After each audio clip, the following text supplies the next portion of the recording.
Tuh iye, surah barah antara Kalteng. Halo kawal Antara Kalteng, kembali lagi bersama saya Randy Andika di Bara Kalteng. Kali ini kita kedatangan tamu dari Ketua KPU Provinsi Kalimantan Tengah, Bang Sastriadi. Selamat pagi Bang, ini syutingnya agak siang. Selamat pagi menjelang siang Mas Randy. Sehat ya Bang ya?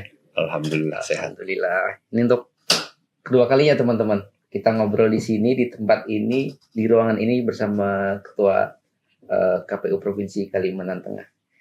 Topik hari ini adalah terkait PSU, Bang. Ya kan? Siap. Ini kan menarik ini. Di antara 14 kabupaten satu kota, 13 kabupaten satu kota dan pemerintah provinsi masih ada satu yang harus kita cermati dan harus kita sukseskan bersama nih, Bang. Yang pertama kali Bang, langsung saja sejarah PSU-nya bisa diceritakan Bang sampai akhirnya ini pergantian calon ya. Silakan Bang. Ya, makasih Mas Rendik. Jadi kita tahu Pilkada serentak 2024 itu kan dilaksanakan tanggal 27 November tahun 2024. Ya. Nah, kemudian sesuai dengan ketentuannya hasil Pilkada itu selanjutnya ditetapkan oleh KPU masing-masing tuh sesuai tingkatannya. Kalau untuk Pilgub, KPU Provinsi yang menetapkan. Ya. Kalau untuk Bupati atau Wali Kota itu KPU Kabupaten atau Kota ya. Ya. Nah untuk baru sendiri sudah ditetapkan oleh KPU Barito Utara. Kemudian hasil penetapan hasil tersebut kemudian digugat oleh salah satu paslon. Iya, betul. Nah, digugat oleh salah satu paslon, kemudian di Mahkamah Konstitusi ya gugatannya. Kemudian Mahkamah Konstitusi memutuskan untuk memerintahkan KPU untuk melaksanakan PSU, pemungutan suara ulang untuk 2 TPS tuh di Barito Utara. Oke. Nah, dan itu sudah dilaksanakan 22 Maret ya kalau nggak salah ya, tahun 2025. PSU pertama ya? PSU pertama untuk 2 TPS. Oke. Kemudian setelah PSU, KPU Kabupaten selanjutnya menetapkan lagi hasilnya tuh. Hasil Pilkada secara keseluruhan plus hasil PSU itu. Iya. Menetapkan hasilnya, kemudian salah satu paslon kembali menggugat tuh di Mahkamah Konstitusi. Oke, gugatan kedua. Gugatan kedua tuh. Paslon yang lain lagi itu yang gugat. Iya. Nah, lalu setelah berperkara di Mahkamah Konstitusi, selanjutnya Mahkamah Konstitusi memutuskan ya dan memerintahkan KPU untuk pertama itu mendiskualifikasi pasangan calon. Jadi peserta pilkada sebelumnya itu ada 2 pasangan calon itu didiskualifikasi. Oke. Kemudian memerintahkan untuk melaksanakan PSU di seluruh wilayah Kabupaten Barito Utara. Oke. Nah, jadi seperti itulah kurang lebih. Nah, sehingga putusan Mahkamah Konstitusi waktu itu memberikan kesempatan kepada KPU untuk melaksanakan PSU itu paling lama 90 hari. 90 hari termasuk di dalamnya itu pencalonan. Oke, artinya konsepnya ini dimulai dari awal lagi, sebagian besar. Mulai dari awal, ya kecuali pemutahiran data pemilih yang tidak dilaksanakan. Artinya pakai data sebelumnya yang dipakai sebelumnya itu ya? Iya betul, data pemilih masih tetap data pemilih awal. Termasuk rekrutmen penyelenggara ad hoc di PPK, PPS, dan KPPS itu dibentuk ulang. Oh, siap. Dari situ Bang, kalau tidak salah kan 6 Agustus ya? 6 Agustus ya. Dilaksanakan PSU di Barito. Untuk sekarang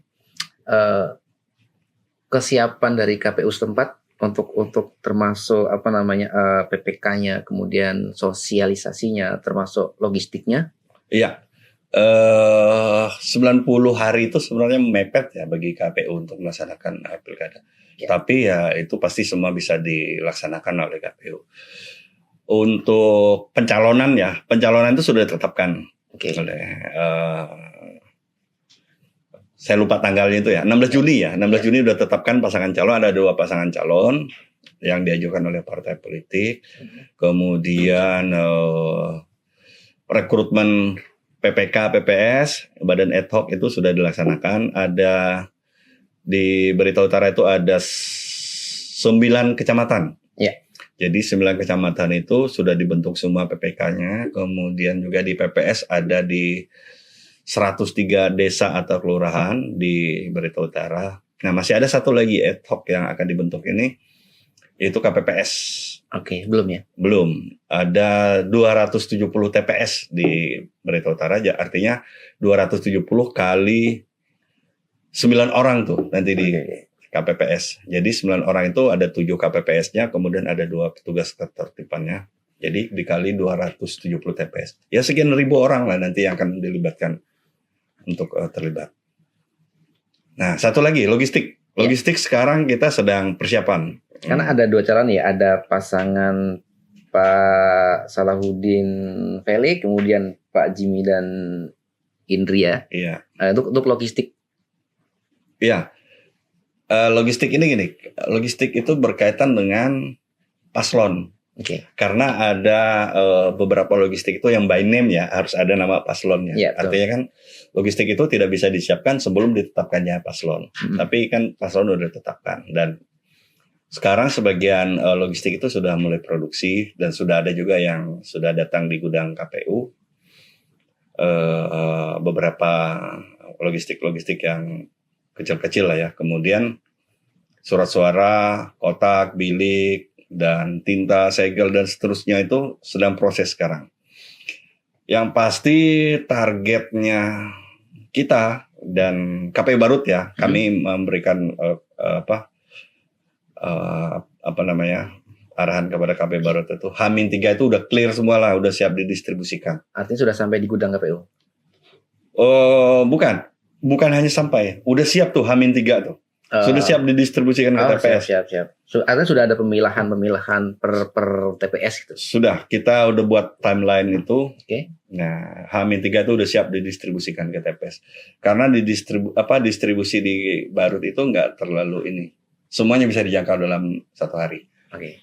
Untuk kategori 3T ya. Terluar, terjauh, tersulit itu udah bisa diatasi semua. Dalam sehari ya? Ya, bisa diatasi dalam sehari. Gitu Bang. Oke, siap. Kemudian Bang, terkait PSU ini ya, ini kan menarik juga sampai beberapa kali putusan MK.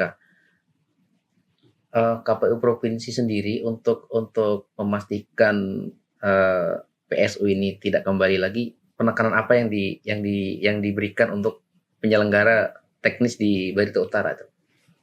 Iya, kalau kita penyelenggara sih sebenarnya tidak bisa memastikan artinya bahwa ini nggak ada gugatan itu nggak bisa karena masalah gugatan dan sebagainya itu kan masalah hak ya. Iya betul. Hak dan yang harus kita berikan ruang itu untuk paslon. Sehingga dalam jadwal itu memang ada ruang.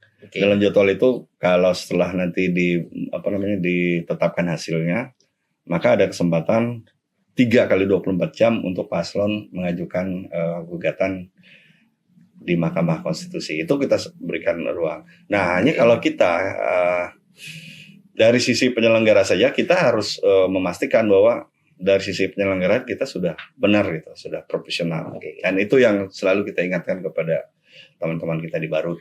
Ya, gitu. Artinya setiap tahapan kemudian sesuai dengan SOP yang sudah ditetapkan. Betul. Pokoknya harus benar semua gitu ya. Oke, siap. Pada PSU ini kan kalau nggak salah sekitar 35,3 miliar ya yang dikeluarkan pemerintah kabupaten lagi. Itu sudah di dalam termasuk dipergunakan KPU ketika ada gugatan lagi gitu. Iya, nggak gini. PSU ini dibiayai khusus lagi. Maksudnya gini, beda penganggarannya dengan yang pilkada yang serentak kemarin. Oke. Nah, nilainya itu kalau nggak salah sekitar 15,1 miliar. Bukan 35 ya. Oke. Nah, itu sudah dinikan oleh pemerintah daerah dan sudah ditandatangani NPHD dengan pemerintah daerah. Itu ya termasuk untuk penyelenggaraan keseluruhannya itu. Oke, artinya anggaran 15,1 miliar untuk KPU khusus KPU ya. Iya. Itu dari awal sampai nanti penetapan atau Iya. dari awal sampai komplit lah itu. Oke. Kan karena nggak mungkin kan kita habis uang minta lagi. Emang bapak lo Dan kalau dengan bapak aja susah ya, apalagi ini harus, bapak aja susah. apalagi dengan pemerintah harus ada tahapan-tahapan yang jelas gitu ya. Ya. Oke. Kemudian Bang, tantangannya ini kan jaraknya jauh ya dengan pelaksanaan pilkada serentak yang kemarin ya, ada beberapa bulan nih setelah dari pemungutan suara kemarin. Ini apa yang dilakukan KPU nih Bang? Ya. Artinya memaksimalkan partisipasi pemilih ya. Ini kan kondisinya di luar kayak sebelumnya. Apakah ada treatment khusus nih Bang? Ya, gini, kita bicara tantangan dulu ya. Ya. Dalam hal pengadaan logistik ya. Kalau pilkada 2024 itu kan serentak tuh. Betul. Seluruh Indonesia pilkada serentak, kemudian pengadaan logistiknya juga serentak. Jadi penyedia-penyedia itu kan artinya kalau dia ngambil pengadaan di KPU tertentu, dia juga ngambil tempat lain tuh. Nah sementara ini kan nggak barut sendiri gitu. Yeah. Dan kita tahu jumlah barut itu kalau dihitung secara nominal nggak seberapa. Artinya gini, jadinya nyari-nyari penyedia kemarin sempat agak susah juga, sehingga kami berkoordinasi dengan KPRI yang memfasilitasi melalui sistem yang ada di KPRI, termasuk kemungkinan ya ada beberapa item itu nilai-nilai harga logistik itu juga pastinya naik. Oh, karena istilahnya tidak banyak orderannya. Betul, gitu ya. Iya itu. Ya kan kita paham lah kalau pasar kan seperti itu. Betul. Contoh surat suara ya. Kalau kemarin itu misal harga per lembarnya itu Rp300. Nah, sekarang bisa saja naik sampai Rp500-600. Oke. Itu disesuaikan juga dengan mitra pencetak juga ya. Iya, ya. betul. Itu salah satu tantangan ya. Iya. Kemudian kalau terkait tadi Bang, kalau kemarin itu kalau tidak salah partisipasi pemilihnya kan 69,61% ya untuk Pilgub. Nah ini untuk memaksimalkan di Barito Utara sendiri? Pastinya kan kalau KPU itu sosialisasi itu udah diatur juga SOP-nya seperti apa, membangun kesadaran masyarakat supaya datang ke TPS dan secara sukarela nanti datang ke TPS dan menggunakan hak pilih. Oke. Ingat ya, highlight-nya itu sukarela ya datang ke TPS. Itu ya? Ya. Jadi jangan sampai ada intimidasi, ada apa gitu baru mau datang ke TPS. Tapi benar-benar sukarela dengan kesadaran sendiri bahwa ini penting gitu untuk demokrasi kita. Oke.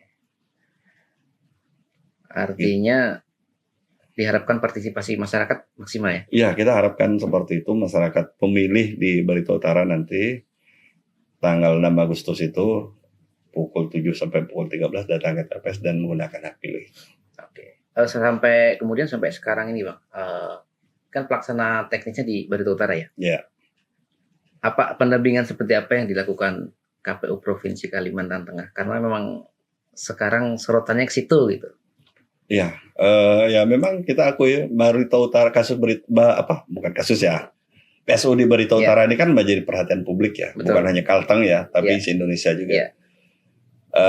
Sesuai dengan ketentuannya KPU ini kan hierarki ya. Penanggung jawab terakhir itu adalah KPRI, kemudian KPU provinsi itu punya tugas untuk melakukan sebagai koordinator ya untuk kabupaten kota wilayah provinsi. Kami dalam hal ini tentu memberikan supervisi dan asistensi kepada rekan-rekan kami di KPU Barut.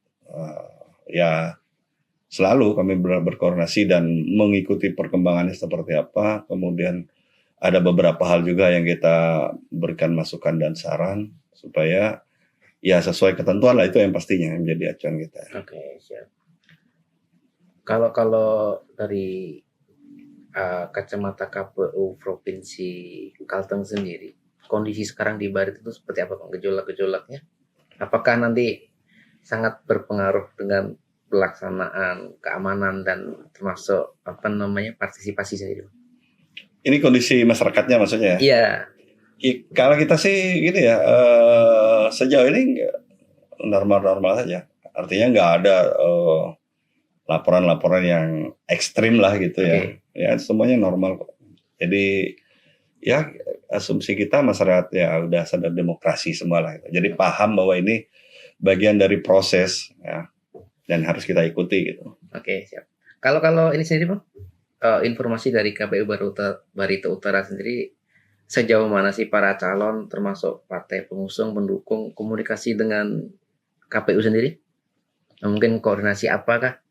Ya, hubungan antara KPU dan peserta pemilu itu pasti ya tidak bisa dipisahkan dan tidak bisa dihentikan. Ya, biasanya Ya. peserta pemilu kan melalui LO dan sebagainya itu normal kok, koordinasi dan sebagainya antara KPU dan peserta pemilu lah biasanya sering konsultasi. Ya. KPU itu udah biasa kok. Normal aja semuanya berjalan baik. Artinya KPU secara terbuka membuka help desk juga. Ya helpdesk pasti. Udah KPU memang pekerjaan kan melayani peserta pemilu dan Oke. peserta pilkada dan pemilih. Nah, Oke. itu tugasnya KPU. Ada dua yang dilayani ya. Iya, betul. Ini nanti pas pemungutan suara ya. Pakai sistem apa Bang? Elektronik atau perekapannya pakai elektronik atau seperti apa nantinya nih? Ya pemungutan suara bukan e-voting ya, kita belum voting ya, Oke. masih coblos ya, masih pakai ini pakai surat-suara. Nanti tetap semuanya harus manual. Jadi setelah pemungutan suara itu pukul 1 sampai sekian itu dilakukan penghitungan suara di TPS. Dibantu juga dengan sistem kita Sirekap. Itu apa ya istilahnya? Sebagai bagian dari dokumentasinya secara Oke. digital. Jadi hasil-hasilnya di TPS itu secara digital tuh udah ada dokumentasinya sehingga semua orang nanti bisa mengakses. Kemudian kita juga bisa review. Kalau ada yang misalnya keberatan, di sini ada harusnya saya dapat suara sekian dan seterusnya. Ya sudah kita review saja di data digitalnya tadi gitu. Sebelum kita nanti mengeluarkan ini loh yang aslinya. Gitu. Oke. Artinya untuk data-data pendukung Ya, pendahuluan supporting system lah itu ya, bagian dari supporting lah itu ya. Oke, siap. Berarti artinya mekanismenya sama dengan yang kemarin ya? Sama ya. Rekapitulasi juga manual secara berjenjang. Ya pasti itu gini ya, misalkan di hasil setelah pemungutan suara itu kan rekapitulasi itu di PPK. Iya, betul. Ketika rekapitulasi itu kan peserta pemilu diundang, kemudian perangkat pemerintah juga yang berkenan hadir diundang, kemudian ada Bawaslu dan saksi-saksi ya. Di situ dilaksanakan rekapitulasi, dihitung dan sebagainya. Kalau dalam rekapitulasi itu nanti misalnya tidak sesuai dengan realnya di TPS, maka peserta pilkadanya silakan menyampaikan keberatan di situ. Maka kita review lah, oke, kita cek dulu di Sirekap datanya seperti apa. Oke, siap. Atau kalau dalam faktanya di TPS itu ada kesalahan ya, penulisan dan sebagainya, maka disitulah untuk kita perbaiki. Maka kesempatan bagi masyarakat untuk mengoreksi itu ya pada saat rekapitulasi. Contoh nih ya, ada kesalahan penjumlahan tuh. Misalnya 50 plus 50 jadi ada ketulis misalnya jadi 1.000 gitu kan. Yeah. Nah, ya sudah, ini salah. Oke, kita koreksi di situ gitu. Oke, siap. Nah, kemudian Bang ada yang tertinggal terkait pemilih nih. Apakah pemilih yang warga Barito Utara yang ketika nanti pas hari H tidak di Barito Utara seperti apa? Tidak diberikan. Kayak di Palangkaraya lah ya misalkan. Pas hari pemungutan dia nggak di Barito Utara tuh, misalkan lagi ada di Palangkaraya gitu. Ya nggak bisa. Dia TPS-nya itu dibuat di wilayah Barito Utara. Oke. Tidak di ini. Kita nggak seperti pemilu ya. Pemilu itu kan ada di luar negeri dan sebagainya. Iya. Tapi ya kalau pemilu juga sama. Pemilih ya nyoblos di TPS di wilayahnya. Nggak bisa dia TPS kecuali dia pindah memilih. Ya ini kan mau pindah kemana orang PSU Di cuma di situ aja. Utara. Cuma untuk bupati kan. Oke. Oh, itu termasuk keistimewaannya, tidak ada pindah memilih ya. Nggak ada. Pindah memilih di luar wilayah ya. Kalau antar TPS bisa. TPS bisa, antar desa bisa, antar kecamatan bisa. Oh, itu masih memungkinkan kalau misalkan sedang bertugas ASN bertugas di kecamatan A pindah karena nggak memungkinkan. Iya, gitu itu ya. bisa. Ada layanan juga ya. Ada. Pindah memilih itu bisa tetap dilayani. Batasnya itu Bang? Oh, kalau nggak salah H-7 ya. Oke. H-7 ya. H-7 PS pemungutan suara. Oke, siap. Artinya itu juga harus perhatikan Dengan SKB ya, syarat dan ketentuan berlaku. oh, tanda petik, tanda bintang. Iya, ya nggak bisa Mas Rendik datang, saya mau pindah itu, alasan mau pindah apa? Ya. Berarti kalau ada SKB, surat-surat harus pakai surat-surat ya, misalkan ya PNS, berarti harus ada surat menyatakan. Ya, misalnya karena bertugas Ya. atau ya melaksanakan tugas apa gitu kan ada buktinya. Oke. Atau mendampingi keluarga sakit, misalnya kan dari desa bisa ke kota, keluarga sakit bisa itu ada surat ininya. Bang, sambil diminum Bang. Oh siap. Kita ngopi sedikit. Hobi abang ngopi kan?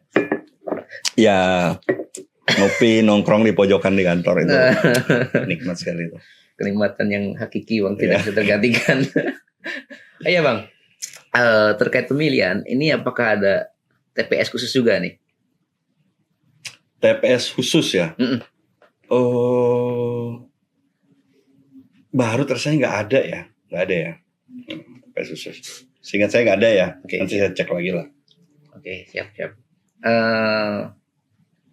Pada di Barut ini ya, mungkin pesan-pesan apa sih yang ingin disampaikan Ketua KPU Provinsi Kalimantan Tengah, baik itu terhadap masyarakatnya, kemudian penyelenggara sendiri agar pemilihan bupati dan wakil bupati di sana ini nanti berjalan lancar, sesuai mekanisme dan terutama semoga sukses nih kali ini nih. Ya, amin ya. Yang pertama itu untuk pasukan kami lah dulu ya. Iya. Penyelenggara ya itu yang menjadi tanggung jawab kami ya. Siap. Ya kami melalui KPU Kabupaten Barito Utara menyampaikan kepada seluruh penyelenggara di Barito Utara agar bekerja profesional sesuai dengan ketentuannya, tetap netral. Kita penting ya. Ya, sangat penting kita harus tetap netral. Jadi sesuaikan jaga suara pemilih itu sampai tingkat manapun. Artinya kan gini, hak pilih warga negara itu sangat berharga ya. Yeah. Jadi itu harus tetap dijaga. Kalau dia misalnya memilih A, maka A sampai di tingkat terakhir gitu. Atau yang B terus jangan sampai diubah-ubah dan seterusnya. Kemudian profesional dalam pelaksanaan pengadministrasian hasil pilkadanya. Artinya gini, kalau misalnya pemungutan suara itu udah benar, betul, tapi pengadministrasinya nggak benar, nah itu tetap juga menjadi tidak benar. Misalnya dalam penulisan formulir dan sebagainya. Nah itu kalau nggak benar itu tetap aja hasil yang benar tadi menjadi tidak terdokumentasi dan baik. Okay. Jadi intinya profesional, netral dan jaga kesehatan itu yang pasti ya. Oke. Karena ini sangat luar biasa, membutuhkan energi yang luar biasa. Dan untuk seluruh masyarakat Barut, kita tentu memohon dukungannya untuk menyukseskan PSUD Barito Utara. Kalau bukan masyarakat Barito Utara yang mendukung ini, tentu tidak akan ada PSU yang berjalan dengan baik. Oke, siap. Bang, terakhir mungkin harapan untuk pelaksanaan di Barito Utara, Bang. Harapan kami ya selaku penyelenggara pelaksanaan PSU ini berjalan dengan aman, lancar, semua terkendali, semua hak-hak peserta pilkada itu bisa terlayani dengan baik, kemudian hak-hak pemilih juga bisa terlayani dengan baik, dan semuanya menjadi lancar dan masyarakat Barut tetap dalam situasi yang kondusif, aman dan terkendali. Itu, Mas. Oke, siap. Artinya hingga nanti melahirkan sosok yang bisa membawa Kabupaten Barito Utara yang lebih maju, lebih mensejahterakan masyarakat gitu. Iya, tujuan pilkada kan itu ya, menghasilkan pemimpin yang ya betul-betul pemimpin yang bisa melakukan yang terbaik lah untuk wilayahnya. Oke, siap-siap. Mungkin itu dulu Bang, bincang-bincang kita hari ini. Kalau memang ada yang perlu disampaikan lagi? Cukup Mas. Cukup ya, siap. Nggak banyak yang bisa ini. Oke, siap. Artinya dari perbincangan kita bahwa dari penyelenggara sendiri sudah komitmen untuk melaksanakan secara maksimal, profesional, Bang ya. Iya. Dan harapannya itu tadi menghasilkan pilkada yang berkualitas, berintegritas, serta muncul pemimpin yang mampu membawa Kabupaten Barito Utara lebih maju dan lebih mensejahterakan masyarakat. Cukup sekian ngobrol-ngobrol kita dengan Pak Sastriadi, Bang Sastriadi, Ketua KPU Provinsi Kalimantan Tengah. Terima kasih Bang Sas meluangkan waktunya, ini sesuatu yang luar biasa kedua kalinya. Dan cukup sekian kawal antara Kalteng, ketemu lagi dengan saya dan Andika di Bara Kalteng berikutnya. Terima kasih ya.